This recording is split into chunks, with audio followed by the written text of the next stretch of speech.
નમસ્કાર મિત્રો, આજે વાત કરીશું મહત્ત્વની બાળકોની યોજના વિશે। તો આ યોજનાનો લાભ કેવા બાળકોને મળી શકે, તેના માટે કયા કયા ડોક્યુમેન્ટ જોઈએ।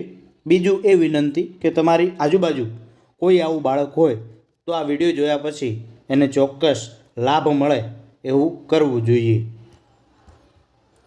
તો આ યોજનાનું નામ છે પાલક માતા પિતા।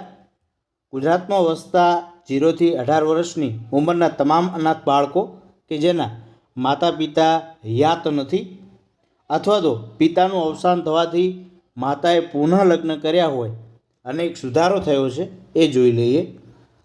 એ સુધારો એવો છે કે 0 થી 18 વર્ષની ઉંમરના બાળકોના માતા પિતા પૈકી માતા મૃત્યુ પામેલ હોય અને પિતાએ પુનઃ લગ્ન કરેલ હોય તેવા કિસ્સામાં બાળક તેના પિતા સાથે ન રહેતું હોય અને સગા સંબંધીઓ પાસે રહેતું હોય તેવા બાળકોને પણ આ યોજનાનો લાભ આપવાનો રહેશે। ત્યારબાદ એક બીજો મહત્ત્વનો પણ ઠરાવ થયેલો છે કે પાલક માતા પિતા યોજના અથવા મુખ્યમંત્રી બાળ સેવા યોજનાની લાભાર્થી દીકરીના લગ્ન સમયે 2 લાખ આપવાની સહાય, જેનો પણ ઠરાવ કરવામાં આવેલો છે। એટલે કે જે પાલક માતા પિતા યોજના હેઠળ કે જે દીકરી છે એના લગ્ન સમયે 2 લાખ રૂપિયા સરકાર આપશે।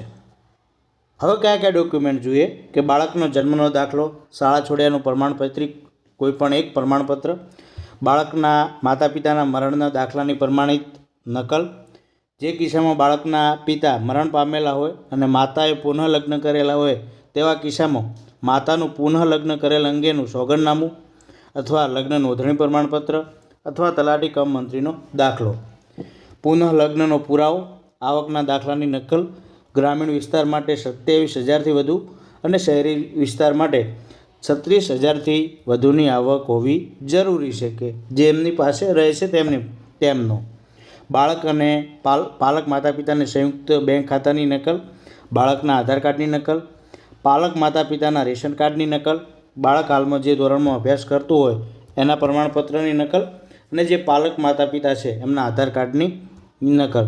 તો આ એના ડોક્યુમેન્ટ છે। તો આપ ઓનલાઈન અરજી કરી શકો છો ઈ સમાજ કલ્યાણ પોર્ટલ ઉપર। ઈ સમાજ કલ્યાણ પોર્ટલ તમે ગૂગલમાં જઈ અને સર્ચ કરશો તો આ રીતે જોવા મળશે। ત્યાં જઈને રજિસ્ટર કરી અને તમામ વિગતો નાખી શકો છો અથવા તમારા જિલ્લાની અંદર આવેલી સમાજ સુરક્ષાની કચેરી ત્યાંથી પણ તમે સંપર્ક એમનો કરી શકો છો। તો આ હતી અગત્યની માહિતી। થેન્ક યુ, આભાર।